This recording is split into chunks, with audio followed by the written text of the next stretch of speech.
안녕하세요 성도 여러분. 12월 14일 화요일 큐티 말씀입니다. 오늘 말씀은 요한계시록 18장 9절에서 24절까지의 말씀입니다. 그와 함께 음행하고 사치하던 땅의 왕들이 그가 불타는 연기를 보고 위하여 울고 가슴을 치며 그의 고통을 무서워하여 멀리 서서 이르되 화 있도다 화 있도다 큰 성 견고한 성 바벨론이여 한 시간에 내 심판이 이르렀다 하리로다. 땅의 상인들이 그를 위하여 울고 애통하는 것은 다시 그들의 상품을 사는 자가 없음이라. 그 상품은 금과 은과 보석과 진주와 세마포와 자주 옷감과 비단과 붉은 옷감이요 각종 향목과 각종 상아 그릇이요 값진 나무와 구리와 철과 대리석으로 만든 각종 그릇이요 계피와 향료와 향과 향유와 유향과 포도주와 감람유와 고운 밀가루와 밀이요 소와 양과 말과 수레와 종들과 사람의 영혼들이라.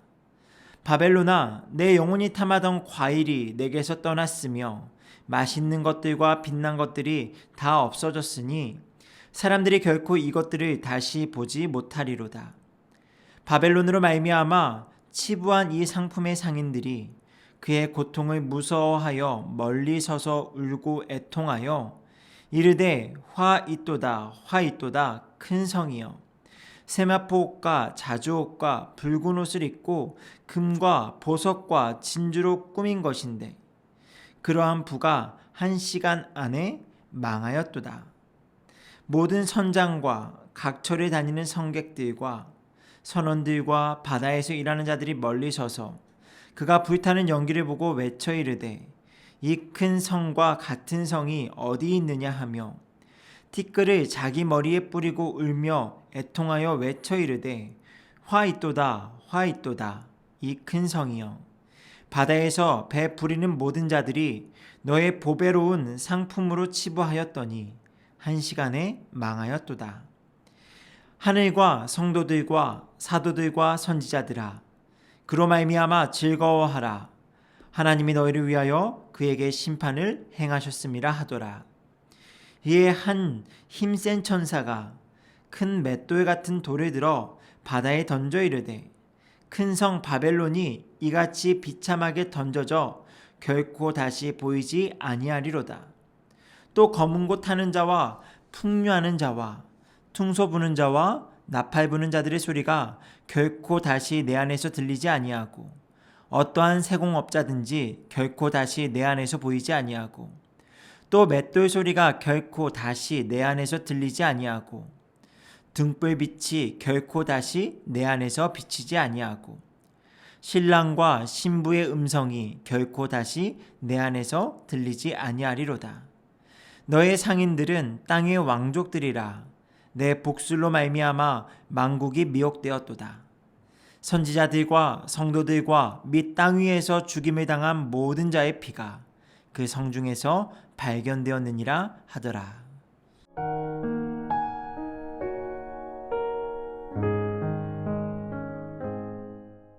오늘 말씀은 바벨론의 멸망과 심판에 대한 애가와 이에 대한 성도들의 마음이 어떠한가를 묵상하게 됩니다. 바벨론의 멸망은 믿는 자나 믿지 않는 자나 모두에게 있어 분명하게 인식될 만큼 급하고 강력하게 임할 것임을 알게 됩니다. 그러니 한 시간에 심판이 이르렀다, 망하였다고 말하고 이를 모든 이들이 보게 될 것이라 말씀하고 있습니다. 그럼 바벨론의 멸망 앞에 사람들이 갖는 반응은 두 가지입니다. 바벨론과 연결되어 있던 사람들의 애가와 성도들의 즐거움입니다. 바벨론과 함께 음행하고 사치하던 왕들, 땅의 상인들, 선장과 성객들, 선원들까지도 이 모습을 보며 울고 애통한다라고 말씀하고 있습니다.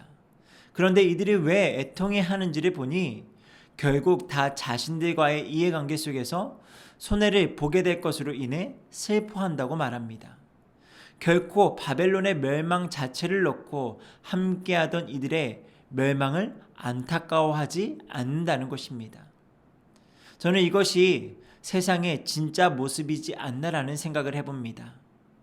상대방 존재 자체를 존중하거나 사랑하는 것이 아니라 오직 자신과의 이해관계 속에서 나에게 도움이 되는 이들과 함께하는 모습을 말입니다. 그러니 그들이 우는 이유는 자신들이 더 이상 바벨론으로 인해 더 많은 부를 소유하지 못하고 더 많은 것을 누리지 못하게 된 이유 하나 때문이다라는 것을 알게 됩니다. 이것은 우리에게도 동일하게 적용되는 것이라 생각합니다. 믿는 자들인 우리가 믿지 않는 자들과 함께 지낼 때에 때로는 잘 지내는 것처럼 보이기도 하지만 결국 모든 것이 이해관계 안에서 좋은 것임을 기억하고 그들에게 마음을 빼앗기거나 그들의 문화에 사로잡히지 않도록 경계하는 것이 필요하지 않나 생각을 해봅니다. 다만 그들과 관계를 할 때에 관계를 끊는 것은 아니고요. 오직 하나님의 사랑으로 그들을 사랑하고자 하는 의지와 마음만 가져야겠다라고 이 시간 다시 한번 마음을 먹게 됩니다. 또한 성도들을 향하여 바벨론이 당하는 심판을 두고 즐거워하라고 하시는데 이에 대해서도 한번 생각하게 되었습니다. 단지 악인들이 심판을 받고 이 땅의 권세자들이 무너지는 일을 즐거워하는 것이 맞는 것인가? 이것이 정말 우리가 합당하게 가져야 하는 생각인가? 라는 질문이었습니다. 만약 그러한 것이라면 결국 그들이 이 땅에서 누린 것들을 부러워하던 중 그들이 가진 것을 잃었기 때문에 고소해하는 것밖에 되지 않아 보였습니다.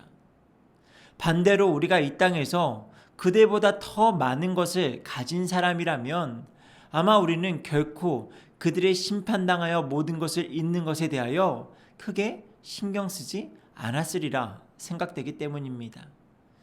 그러니 하나님의 심판을 당하는 것을 즐거워하라라는 것은 단순히 보복심리나 아니면 우리보다 더 나은 삶을 영위했던 그들이 망하게 된 것에 대한 어떤 즐거워하는 정도의 의미가 아니라는 것을 알게 됩니다.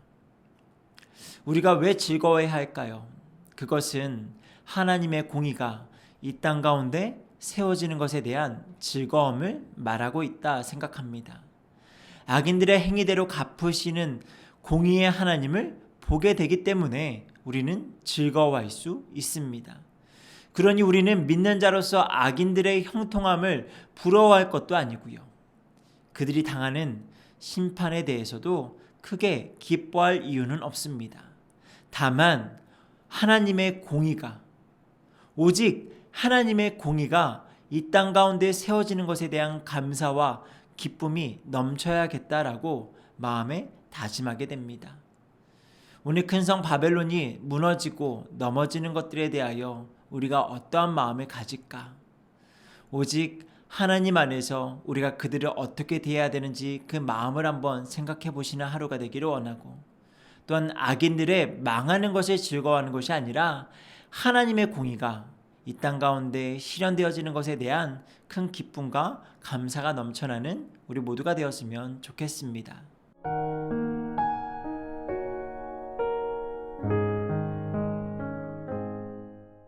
아버지 하나님, 이 땅의 권세를 가진 바벨론이 무너지는 이 모습 가운데 슬퍼 애가를 부르는 이들이 있고 또한 이 가운데 크게 즐거워할 수 있는 사람들이 있음을 보게 됩니다. 하지만 애가를 부르는 사람들이 슬퍼하는 이유가 철저하게 자신들과의 관계 속에 자신들에게 더 이상의 이익이 나지 않는 것으로 인한 이해관계 속에 있는 것이라면 하나님, 세상과 관계를 맺고 있는 우리들의 모습 가운데 세상을 향해 우리가 어떠한 마음을 가져야 할지 한 번 더 다짐하게 됩니다.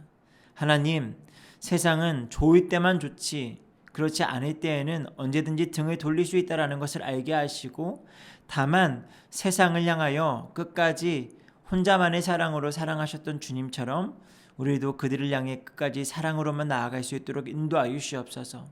또한 악인들의 형통함에 대해서 때로는 우리가 붕괴하기도 하지만 그들이 이 땅에서 망하게 되는 것 가운데에 고소해하거나 그것을 잘 되었다 이야기하는 것이 아닌 오직 하나님의 공의가 이 땅 가운데 이루어졌음을 기뻐하고 즐거워할 수 있는 우리가 되어 하나님의 영광 가운데 함께 나아갈 수 있는 우리 모두가 될 수 있도록 축복하여 주시옵소서. 오늘의 말씀의 묵상을 통하여서 하나님과 더욱더 가까워지는 우리가 되기를 소망하오며 이 모든 말씀 사랑 많으신 우리 주 예수님의 이름으로 기도드립니다. 아멘.